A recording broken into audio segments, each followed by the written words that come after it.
안녕하십니까. 오늘 우리가 함께 나눌 말씀은 베드로전서 1장 1절, 2절, 2절 말씀입니다. 우리 같이 읽겠습니다. 예수 그리스도의 사도 베드로는 본도, 갈라디아, 갑바도기아, 아시아와 비두니아에 흩어진 나그네 곧 하나님 아버지의 미리 아심을 따라 성령이 거룩하게 하심으로 순종함과 예수 그리스도의 핏부림을 얻기 위하여 택하심을 받은 자들에게 편지하노니 은혜와 평강이 너희에게 더욱 많을지어다. 아멘. 네, 오늘 우리 베드로전서를 이렇게 시작하는데요. 흩어진 나그네이지만 택하심을 받은 자들이라는 제목으로 함께 말씀을 나누겠습니다. 네, 오늘 우리가 이제 베드로전서를 이제 시작을 하는데 짧게 베드로전서가 어떤 내용인지 아주 간단하게 이야기하자면 사도 베드로가 환난 중에 있는 그 성도들에게 우리가 어떤 존재인지 주 안에서 우리의 신분이 어떠한지를 밝히면서 그 신분에 걸맞는 의롭고 또 선한 삶을 살아야 한다라는 것을 이렇게 권면하는 그런 말씀입니다. 그리고 그렇게 의로운 삶을 살고 또 말씀에 순종하면서 살다 보면 우리가 고난을 받고 또 환난 가운데 처하게 되는데 결국 그 고난의 끝에 그 환난이 끝나고 우리가 하나님의 영광에 참여하게 된다라는 것으로 우리에게 소망을 주는 그런 말씀입니다. 또 당시에는 이 베드로전서가 쓰일 그 당시에는 한참 로마의 이제 황제들이 박해를 하고 있던 그런 기독교인들을 박해하고 있던 시대이기 때문에 그런 그리스도인들에게 기독교인들에게 소망을 주고자 이 편지를 썼다고 할 수 있습니다.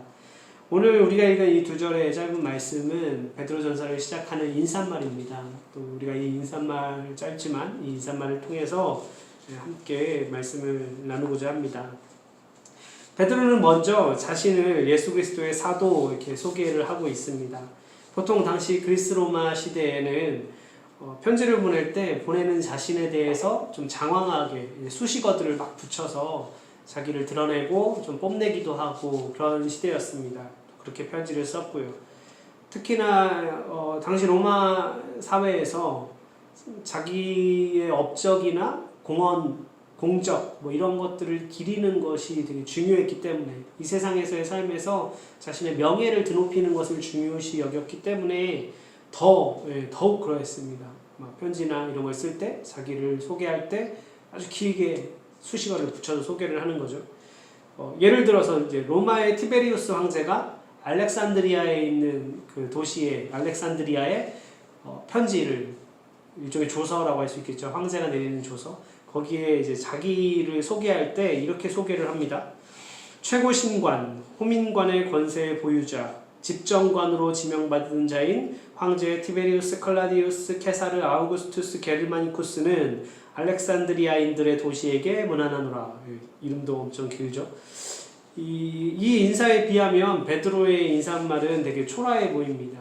그냥 예수 그리스도의 사도 베드로 이렇게 짧게 인사를 하고 있는데 당시 초대교회에서 베드로의 위치, 베드로가 차지하고 있는 위치를 생각해 본다면 되게 짧지 않은가 싶어요. 이렇게 인사말을 넣으면 어떨까 합니다. 제가 한번 그냥 적어봤는데요. 예수님과 가장 가까웠으며 예수님의 사역에 가장 앞장섰고 예수님을 그리스도라 공식적으로 고백했던 수제자, 예수님께서 내 양떼를 치고 먹이라 하신 그 말씀에 따라 예루살렘 교회의 수장이자 온 교회의 목자, 예수님께서 지어주신 그 이름으로 일컬음 받는 나 베드로는 이런 식으로 좀 예수님과의 그 관계, 자기가 좀 제자 중에서도 그래도 예수님을 가장 가까웠고 이런 것들을 좀 내세워서 자기를 드러내면서 소개할 수 있지 않았을까. 그런데 베드로는 예수 그리스도의 사도 이렇게 단순하게 자신을 소개합니다. 여기서 사도라는 말은 그냥 그 뜻대로 하면 보냄을 받은 자라는 의미입니다. 지금 베드로도 그렇고 사도 바울도 그렇고 이런 사도들은 자신들이 예수님께서 세우셨고 또 예수님께서 보내신 예수님의 종이며 예수님의 일꾼이다라는 것을 강조하고 있습니다. 또 그러면서도 지금 편지를 통하여 말씀을 전하고 있기 때문에 이 말씀을 전하는 자로서 주님께서 주시는 권위와 정통성이 있다는 것을 나타내는 말이기도 하죠. 사도라는 말이, 예수님의 사도라는 말이 그런 정통성과 권위가 있다는 것을 밝히는 역할도 합니다. 다시 말하지만 그 권위와 정통성은 자기 자신에게서 나오는 것이 아니죠. 그 권위와 정통성은 오직 베드로가 예수 그리스도의 사도이기 때문에 가지고 있는 겁니다. 자신이 뭔가 실력이 있어서, 자신의 출신 성분이 뛰어나서, 자기 스스로 뭔가 권위가 있어서가 아니라 예수님, 지금 편지를 받는 사람들보다 자기가 높아서가 아니라 예수님이 자신을 보내셨기 때문에 교회의 일꾼으로 세우시고 그 교회의 말씀을 전하도록 보내셨기 때문에 권위가 있다라는 것을 말씀하고 있는 거죠. 어쩌면 베드로가 한참 막 예수님을 따라다니고 있을 때, 그때 또 뭐 서로 누가 크냐고 뭐 이렇게 다투고 그럴 때 이 편지를 썼다면 앞서 제가 말씀드린 그 길고 장황한 그런 인사말을 사용했을지도 모릅니다. 그리고 지금 어떻게 보면 지금 예수님이 승천하시고 안 계시는 이때 베드로 스스로가 더 교만해지고 그런 인사말을 쓸 수도 있었을 텐데 베드로는 그렇게 하지 않았습니다. 왜냐하면 성령님이 그 안에 계시기 때문에, 예수님의 십자가를 깊이 묵상하고 이해하고 있기 때문에, 또 그가 점점 예수님을 닮아가고 있기 때문일 것입니다. 그렇기 때문에 자신을 소개하는 장황하고 긴 그런 수식어들을 다 치우고 오직 예수 그리스도의 사도 베드로라고 자신을 소개하고 있습니다. 그리고 나서 베드로는 이 편지를 읽는 성도들을 흩어진 나그네라고 부르고 있습니다. 1절 끝에서 흩어진 나그네라고 부르고 있죠. 당시 많은 성도들이 로마 제국 전역에서 이제 흩어져 살고 있었습니다. 흩어져 있다라는 것을 디아스포라라고 합니다. 디아스포라 좀 많이 들어보셨죠? 유대인들의 경우도 이제 이스라엘 그 본토 땅을 떠나서 로마 제국 전역에, 지중해 연안에 여러 지역에 이렇게 흩어져 살고 있었습니다. 또 1절에서 말씀하고 있는 본도, 갈라디아, 갑바도기아, 아시아, 또 비두니아, 이 지역에는 앞서 말한 그 유대인들뿐만 아니라 많은 나라의 출신들, 또 여러 민족들이 다 이렇게 흩어져 살고 있었습니다. 로마 제국이 정복 전쟁을 펼쳤고, 그렇게 해서 점령당한 나라나 점령당한 민족의 사람들이 로마 제국 여기저기로 또 흩어져서 살고 있었던 거죠. 오늘날에 이민을 간다거나 뭐 이사를 한다거나 해서 보통 이제 우리는 자발적으로 타지로 옮깁니다. 혹은 뭐 직장 때문에, 또 학생들은 이제 학교에 입학하면서 또 학업 때문에 이게 타지로 옮기기도 하죠. 이러한 경우에도 우리는 이제 종종 타지 생활이 힘들다라고 합니다. 또 외롭다고도 하고요. 그런데 이 고대 사회 정복 전쟁을 통해서 고향을 잃고 또 혹은 나라가 망해서 그렇게 해서 다른 곳으로 본향을 떠나 타지에 나가서 사는 사람들은 어떻겠습니까? 그런 사람들의 삶은 결코 편한 삶이 아니었을 겁니다. 또 국가의 명령에 따라, 특히 그 제국의 명령에 따라서 강제 이주를 당하기도 했고, 또 그렇게 이주된 땅에서 어떠한 권리도 누릴 수 없는 그런 삶을 살고 있었을 수 있습니다. 사실 이러한 관점에서 이 흩어진 나그네라는 이 말은 이 세상을 살아가고 있는 우리 그리스도인들의 삶을 은유적으로 표현한 것이기도 합니다. 빌립보서 3장 20절 말씀을 빌리자면 우리의 시민권은 저 하늘에 있죠. 우리는 하늘의 시민권을 가지고 있는 하나님 나라의 백성입니다. 그렇지만 우리가 주님이 다시 오셔서 그 나라를 완성하실 때까지는 여전히 어둠의 권세가 힘을 떨치고 있고 죄악의 문화가 주를 이루고 있는 이 세상 가운데서 살아가야 합니다.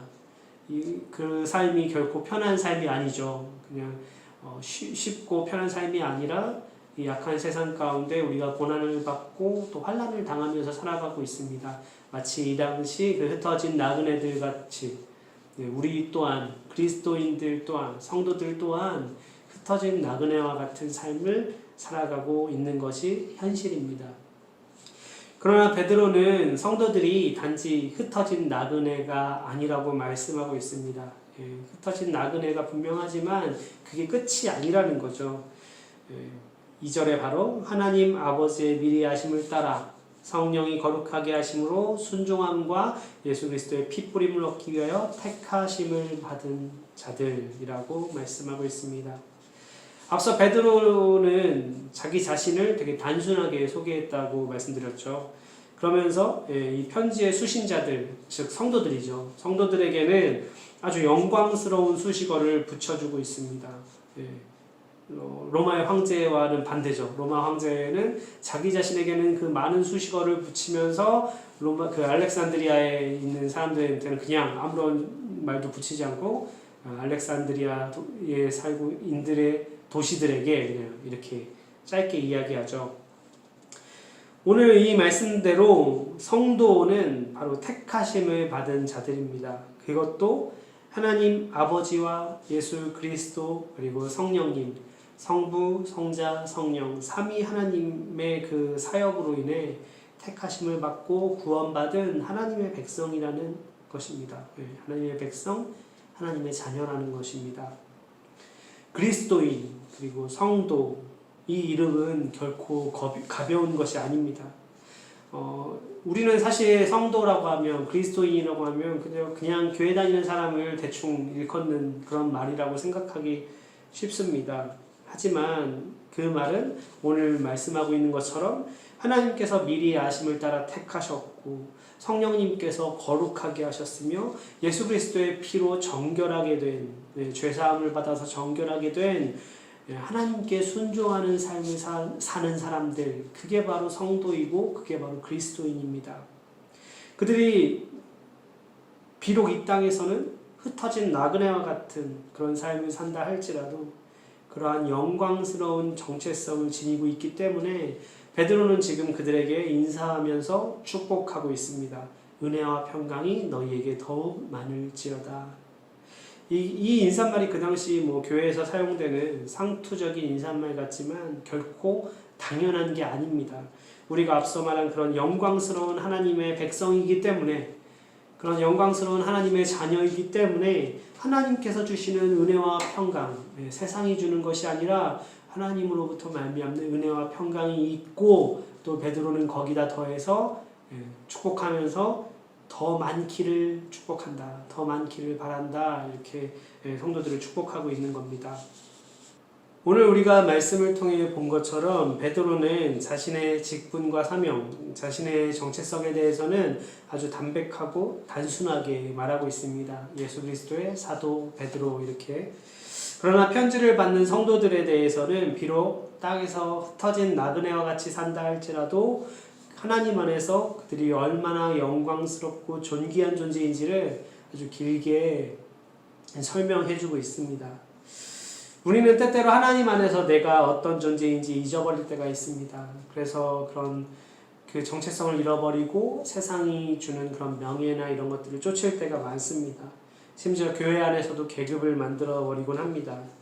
하나님께서 주신 은사를 따라서 교회와 성도를 세우라고 맡긴 직분을 마치 명예나 계급처럼 여기고 자랑스러워하고, 정작 인사말에서 이렇게 들었던 것처럼 우리의 정체성, 하나님이 택하시고 성령님께서 거룩하게 하시고 예수 그리스도의 그 핏부림으로 정결하게 된 그 성도라는, 그리스도인이라는 그 정체성, 그 영광스럽고 자랑스러워해야 할 그 성도라는 이름은 별로 대수롭지 않게 이렇게 생각하는 것 같습니다. 기억하셨으면 좋겠어요.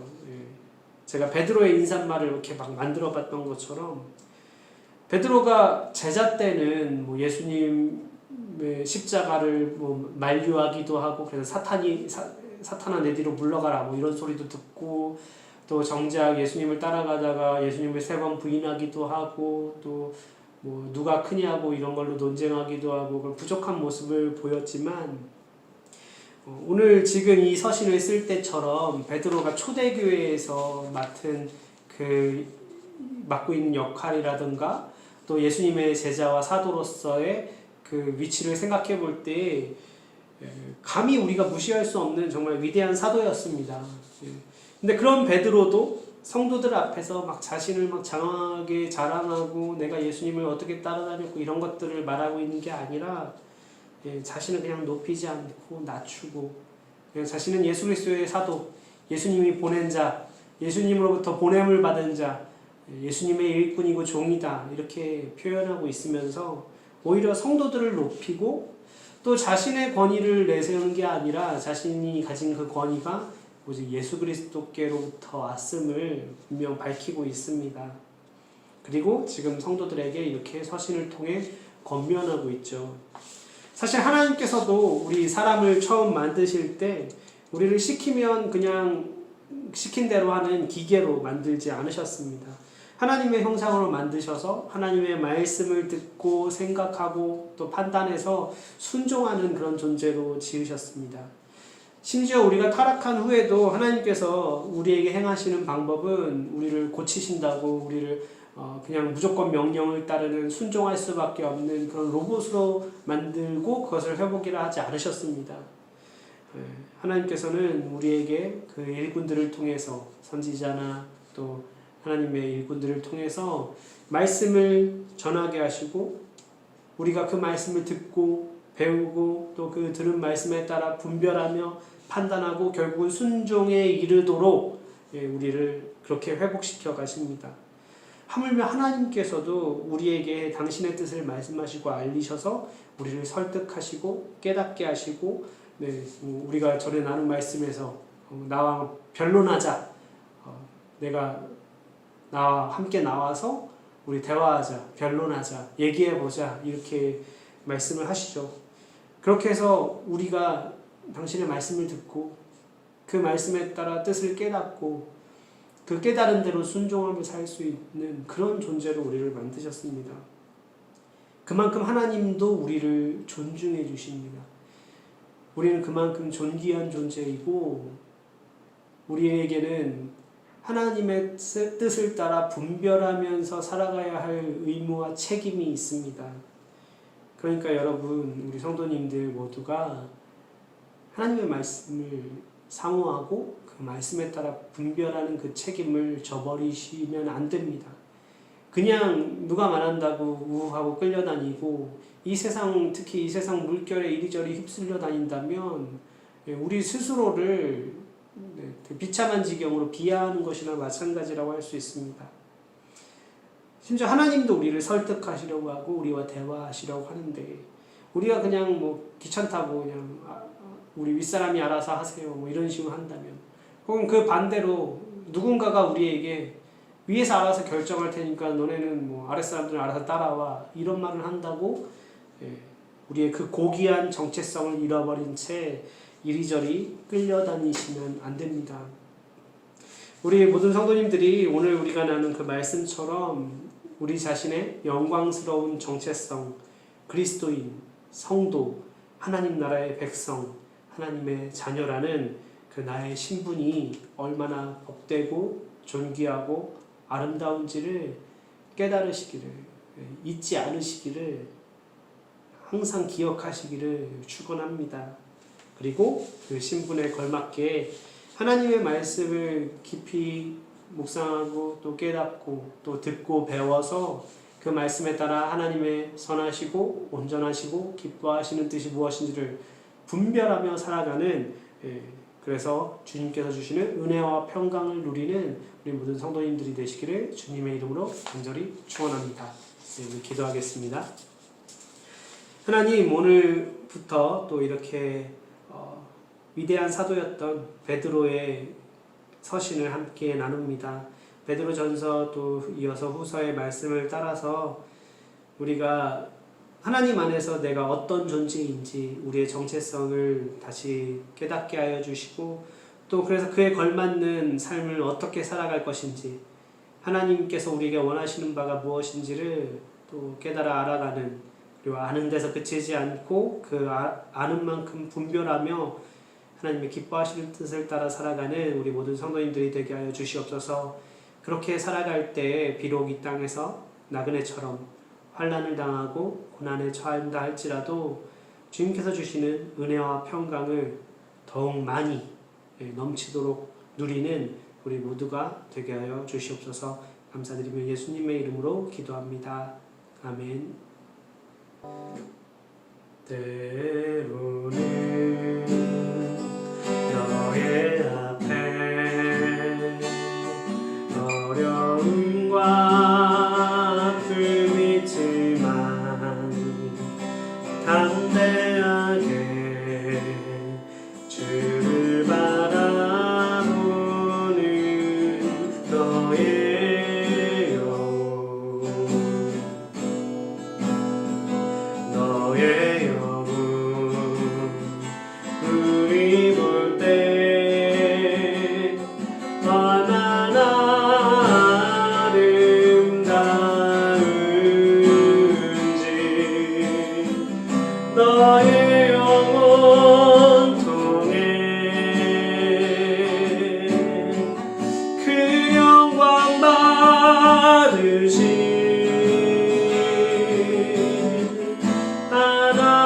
하나님을 찬양 오 할렐루야 너는 택한 족속이요 왕같은 제사장이며 거룩한 나라 하나님의 소유된 백성 너의 영혼 우리 볼 때 얼마나 사랑스러운지 너의 영혼 통해 그